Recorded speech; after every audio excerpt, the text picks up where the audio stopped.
Assalamualaikum warahmatullahi wabarakatuh.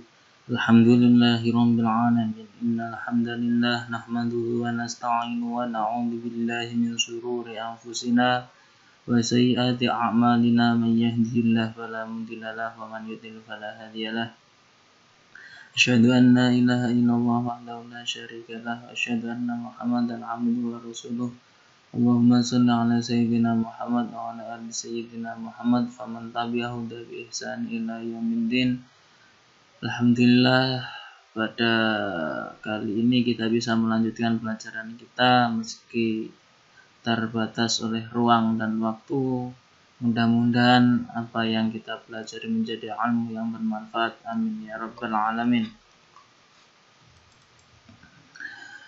Dalam pertemuan kali ini kita akan mempelajari sedikit tentang prinsip dan praktek ekonomi dalam Islam dengan tujuan agar Anda semua bisa memulai berpikir dan mempelajari masalah ekonomi yang diterapkan oleh Islam. Muamalah menurut Kamus Besar Bahasa Indonesia artinya hal-hal yang termasuk urusan kemasyarakatan, pergaulan. Pokoknya masalah hablum minan nas, hubungannya antar manusia. Berarti kemudian menurut fikih Islam berarti tukar menukar barang atau sesuatu yang memberi manfaat dengan cara yang ditempuhnya seperti jual beli, sewa menyewa, upah mengupah, pinjam meminjam, urusan bercocok tanam, berserikat dan usaha lainnya. Atau yang dimaksud tadi bagi hasil bercocok tanam, kalau ada yang menjalankan sawahnya gitu ya. Besok akan kita bahas di video berikutnya. Dalam melakukan transaksi ekonomi, Islam sangat melarang umatnya melakukan cara-cara yang batil, cara-cara yang buruk, kemudian zalim, kemudian takarannya atau timbangannya tidak pas atau kualitasnya berbeda. Maka kalau di Islam itu tidak boleh menukar daging kambing ditukar dengan kambingnya, tidak boleh. Atau bisa dikatakan itu ada aktivitas riba dan cara-cara spekulasi atau berjudi. Siapa yang untung, ada yang rugi, ada yang untung, itu tidak diperbolehkan. Kemudian transaksi jual beli barang haram. Nah, kalau sampean semua naudzubillah min dzalik ada seseorang yang menjual minuman keras, itu jelas haram. Atau barang yang dijual itu barang najis, tidak boleh. Seperti menjual kotoran sapi itu tidak boleh. Bolehnya mengganti jasa lelahnya, mengumpulkan dan memasukkan dalam karung. Itu jasanya yang dikasih upah, bukan kita membeli kotoran sapi itu. Kita lanjutkan. Macam-macam muamalah yang pertama yaitu jual beli. Bisa dikatakan kesepakatan tukar menukar benda untuk memiliki benda tersebut selamanya.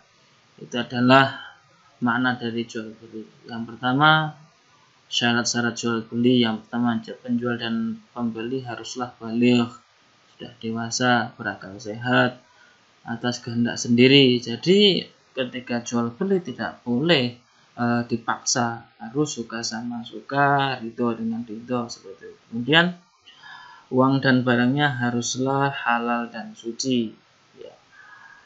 Misal ketika jual beli itu harus barangnya, andai saja barter, harus dengan suci, harus dalam keadaan suci. Misal Anda memiliki emas, kemudian sampean tukar dengan minuman keras, itu haram, tidak boleh. Kemudian halal dan suci, kemudian bermanfaat. Jual beli harus bermanfaat untuk yang si pembeli. Kalau tidak bermanfaat ya tidak boleh. Harus suka sama suka. Kalau bermanfaat suka ya berarti itu bermanfaat sebenarnya. Kemudian keadaan barang dapat diserah terimakan. Jelas, tidak boleh jual beli. Misal, saya jual burung saya yang masih terbang di alas purwo dengan harga 10.000. Itu tidak boleh karena barangnya tidak bisa diserah terimakan. Ya, seperti itu. Kemudian keadaan barang diketahui oleh penjual dan pembeli. Nah, jelas posisinya di sini, bentuknya ini. Kemudian milik sendiri, jelas tidak boleh menjual milik orang lain, tidak boleh. Kemudian ada ijab qabul, yaitu pernyataan jual dan pernyataan membeli. Khiyar, pengertian khiyar adalah bebas memutuskan antara meneruskan jual beli atau membatalkannya. Penjual berhak mempertahankan harga barang dagangannya, sebaliknya pembeli berhak menawar atas dasar kualitas barang yang diyakininya. Itu khiyar. Jadi kalau bahasa Jawanya nyang-nyangan gitu ya, itu namanya khiyar. Khiyar ada 3 macam. Yang pertama khiyar majelis, yaitu selama penjual dan pembeli masih berada di tempat berlangsungnya transaksi, itu namanya masih khiyar majelis. Kalau khiyar syarat dijadikan syarat dalam jual beli, penjual boleh memberi batas waktu kepada pembeli untuk memutuskan jadi tidaknya pembelian. Jika pembeli mengiyakan status barang tersebut sementara waktu tidak ada pemiliknya dan penjual tidak berhak menawarkan kepada orang lain. Contoh, ketika sampean memiliki HP, sudah sampean tawarkan, kemudian yang sampean tawari sudah bilang iya, maka barang itu tidak, meskipun belum dikasih uang sampean, maka barang tersebut tidak boleh atau haram dijual belikan lagi karena masih dalam keadaan akad. Ya, itu. Kecuali kalau si pembeli tadi sudah meridhokan, membolehkan untuk membelinya. Kemudian khiyar aibi, pembeli boleh mengembalikan barang yang dibelinya jika terdapat cacat yang dapat mengurangi kualitas atau nilai barang tersebut. Misal, si A menjual HP, kemudian A ini bilang, HP saya ini tidak ada cacatnya, baterainya kuat sampai 3 jam. Ternyata setelah dibeli oleh si B, belum sampai 1 jam saja HP-nya sudah lowbat, kemudian tombolnya tidak kena, kemudian bergoyang-goyang, berarti itu cacat. Itu berhak si pembeli mengembalikan ke penjualnya. Kemudian pengertian riba, yaitu bunga. Itu misal ini biasanya sering terjadi di akad pinjam meminjam. Misal si A ini pinjam ke B, saya pinjam uangnya 100.000. Oke, saya pinjami, tapi sampean harus kembalikan dengan 100.000 lebih 8.000. Lah 8.000 itu riba, haram hukumnya. Ya. Macam-macam riba, yaitu pertama riba fadli, kedua riba qardi, 3 riba yadi, 4 riba nasi'ah. Riba fadli yaitu pertukaran barang sejenis yang tidak sama timbangannya, tidak boleh. Kemudian riba qardi, pinjam-meminjam dengan syarat harus memberikan kelebihan. Oke, kemudian riba yadi yaitu jual beli barang sejenis dan sama timbangnya, namun penjual dan beli berpisah sebelum melakukan serah terima. Kemudian riba nasi'ah, akad jual beli dengan penyerahan barang beberapa waktu kemudian. Itu sedikit tidak boleh. Makanya banyak sekali hal-hal yang mungkin kita tidak sadar kalau hal itu dilarang oleh agama.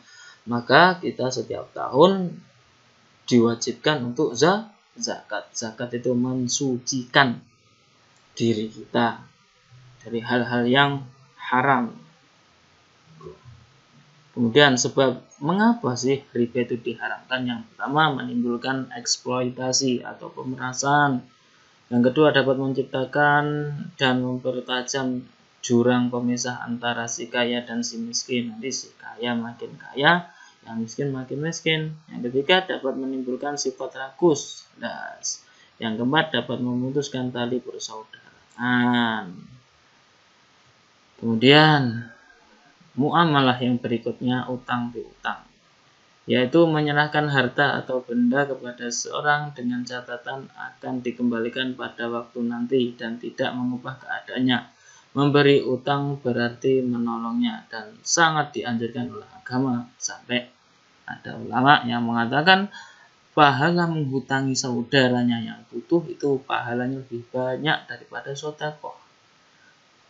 Maka amin, kalau punya, temannya tidak punya, dipinjami. Mungkin itu pahalanya bisa memasukkan Anda semua ke surganya Allah.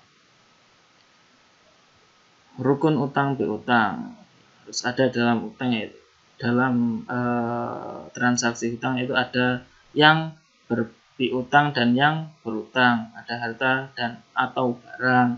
Jelas hutangnya barang atau uang harus jelas. Misal kalau beras timbangnya sekilo, ya bisa mengembalikannya sekilo. Nah, kalau si yang dihutang itu minta dikembalikan lebih, tidak boleh, itu riba. Tapi kalau si peminjam tadi mengembalikan tanpa kesepakatan, itu menjadi sedekahnya si penghutang. Ada lafaz kesepakatannya. Misal saya pinjam 100.000, saya akan kembalikan tanggal 30 Maret.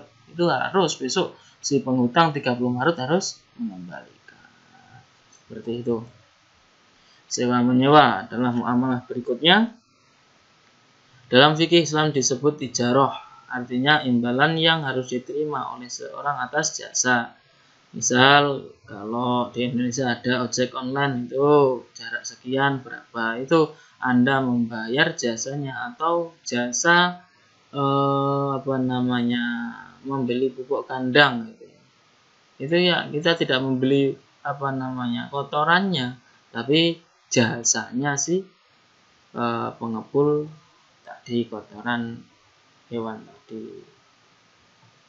Syarat dan rukun sewa menyewa ini, yang menyewa dan menyewa harus sudah balik dan berakal sehat, dilangsungkan atas kemauan masing-masing. Pokoknya ketika akad seperti tidak ada saling paksa memaksa. Oke. Itu pelajaran tadi Bapak ambil dari buku paket TAI, dan terima kasih, mudah-mudahan sedikit yang saya sampaikan mudah-mudahan bermanfaat dan barokah. Subhanakallah wa bihamdika astaghfiruka wa asyhadu an la ilaha illa anta astaghfiruka wa atubu ilaik. Wallahu muwaffiq ila aqwamit thoriq. Assalamualaikum warahmatullahi wabarakatuh.